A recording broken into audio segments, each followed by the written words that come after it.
Ça y est, je me suis donné le temps que méritait ma réflexion, et l'évidence s'est imposée comme une providence. Aujourd'hui, je fais un dernier tour chez moi, je scrute les moindres recoins de l'entourage qui m'a façonné durant de nombreuses années, celui-là même que je m'apprête maintenant à quitter, pour découvrir enfin celui qui se cache derrière le masque. Mes pas mènent vers les vagues de cette mer qui me défie et m'interdit de la quitter. Mais la décision est d'ores et déjà prise. Mon introspection commence maintenant et ici. C'est à Rabat, la ville de mon enfance, que je prendrai mon envol vers d'autres cieux.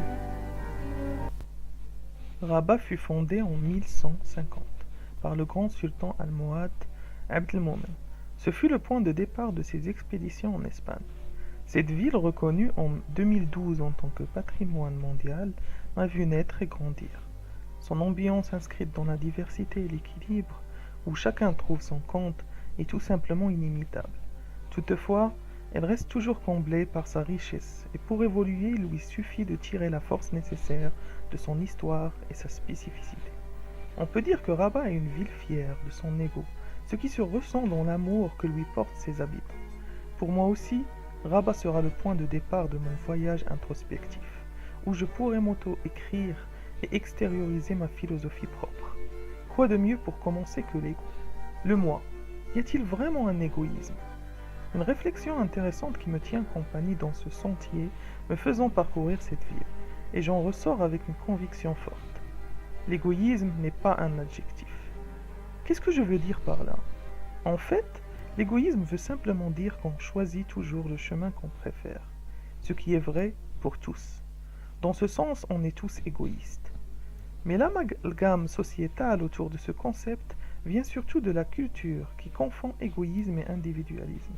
Une personne qui sauve des vies préfère les sauver à les laisser mourir. C'est un égoïsme. Mais cet égoïsme est philanthrope et non pas individualiste. On en déduit que tout le monde est égoïste, mais qu'il y a plein de types d'égoïsme. Et c'est dans ces catégories qu'on peut ressortir des adjectifs valables et confirmés.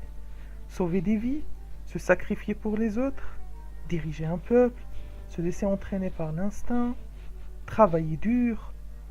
Comment atteindre ses objectifs? Quelles décisions prendre? Quelle route suivre? Toutes les réponses à ces questions sont motivées par notre ego.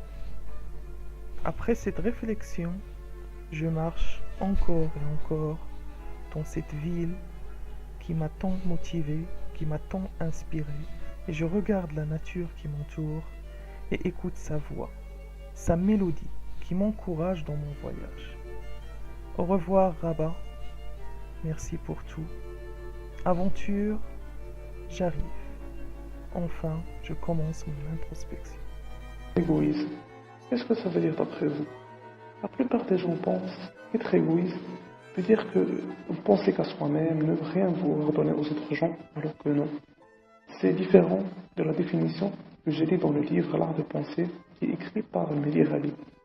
D'après ce livre, tout être humain qui existe est égoïste.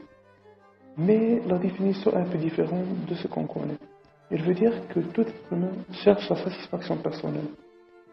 Sachant que la façon dont on trouve notre satisfaction personnelle est un peu différente d'une personne à l'autre, ce qui veut dire que chacun est égoïste. Par exemple, une personne ne trouve pas la satisfaction personnelle en faisant du bien aux autres. Elle est égoïste parce que ça vient de l'ego. C'est son ego qui lui permet de trouver cette satisfaction. Mais c'est bénéfique pour les autres. Par contre, l'égoïsme qu'on connaît tous, il veut dire qu'on veut tous s'approprier, ça s'appelle l'individualisme. J'ai toujours pensé comme ça au fait, et j'étais heureux de voir qu'une autre personne qui a écrit ce livre partage avec moi les mêmes idées, pas juste dans ce chapitre, parce que ce livre est une panoplie de plusieurs chapitres philosophiques qui sont différents l'un de l'autre. Ce que j'ai aimé le plus dans ce livre, c'est que l'écrivain nous a transmis une expérience de vie, parce qu'il a dû attendre plusieurs années pour compléter ce livre. Je m'appelle Mohamed Tehri, un des premiers lecteurs du livre L'art de penser, et je vous remercie.